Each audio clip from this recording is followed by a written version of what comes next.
Assalamualaikum warahmatullahi wabarakatuh. Perkenalkan, nama saya Muhammad Khairan Ahsan dari kelas 11 MIPA 1. Saya akan menyampaikan sebuah ceramah singkat tentang zina. Dalam agama Islam, Allah melarang manusia untuk senantiasa mendekati dosa. Beberapa di antaranya, bahkan Allah Subhanahu wa Ta'ala membenci perbuatan manusia yang dapat mendatangkan mudarat dan dosa besar. Salah satu perbuatan tersebut adalah zina. Zina sendiri berasal dari kata sana yasni, yang memiliki makna berhubungan selayak pasangan suami istri oleh wanita dan laki-laki yang telah dewasa tanpa melalui ikatan sah dalam agama Islam. Zina merupakan salah satu dosa besar yang beberapa kali disebutkan dalam Al-Quran dan hadis. Surah tentang zina pun banyak menjelaskan tentang larangan Allah, dampak buruknya, hingga hukuman yang pantas bagi para pelakunya menurut firman Allah Subhanahu wa Ta'ala. Maka dari itu, alangkah baiknya kita untuk senantiasa membaca hingga memahami Al-Quran, terlebih pada bagian surah tentang zina. Dengan mengetahui surah tentang zina, maka kita dapat mengerti betapa Allah Subhanahu wa Ta'ala melindungi umatnya dari perbuatan yang sia-sia dan dapat menjerumuskan kita ke dalam siksa neraka. Lantas bagaimana saja sebenarnya dalil atau jenis zina hingga bunyi surat tentang zina? Yang pertama, Quran Surah Al-Isra ayat 32. Surah tentang zina yang pertama yaitu merujuk pada Surah Al-Isra ayat 32. Melalui ayat ini, Allah Subhanahu wa Ta'ala memberikan peringatan kepada setiap manusia yang menjauhi perbuatan zina.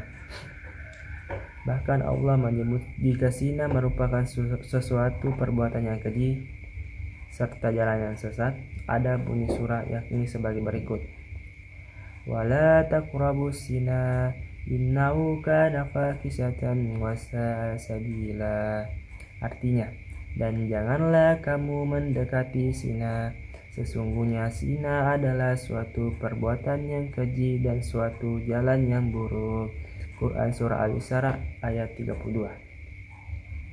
Dan adapun hadis tentang zina, selain Al-Quran terdapat beberapa hadis pula, yaitu menyebut dan menjelaskan tentang zina. Beberapa di antaranya tersebut yakni sebagai berikut. 1. Zina dan iman.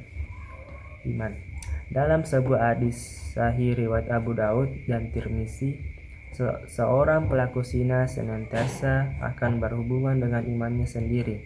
Saat ia berzina, maka iman di dalam tubuhnya senantiasa menghilang. Namun, saat ia bertobat dari zina, iman di dalam dirinya akan senantiasa kembali. Maka dari itu, penting bagi para pelaku zina untuk dapat segera bertobat nasuha kepada Allah Subhanahu wa Ta'ala. Jika seseorang itu berzina, maka iman itu keluar dari dirinya seakan-akan dirinya sedang diliputi oleh gumpalan awan di atas kepalanya. Jika dia lepas dari zina, maka iman itu akan kembali. Hadis riwayat Abu Daud dan Tirmizi.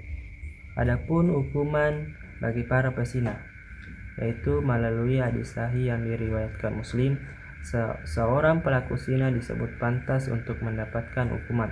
Salah satunya yakni hukuman di dunia berupa cambuk 100 kali serta diasingkan selama 1 tahun. Berikut bunyinya. Perawan dengan perjaka jika berzina maka dicambuk 100 kali dan diasingkan setahun. Duda dengan janda jika berzina maka dicambuk 100 kali dan dirajam. Hadis riwayat Muslim. Adapun jenis-jenis zina. Setelah mengetahui hadis dan surah tentang zina, ada baiknya bagi kita untuk senantiasa memahami jenis-jenis dari perbuatan zina. Secara lebih lanjut, zina terbagi menjadi 3 jenis. Adapun diantaranya sebagai berikut, yaitu zina alaman, zina musan, dan zina gairul musan. Sekian dari ceramah singkat saya. Kalau ada kesalahan dalam cara bicara saya atau apa, Mohon dimaafkan. Wabillahi taufiq walhidayah. Wassalamualaikum warahmatullahi wabarakatuh.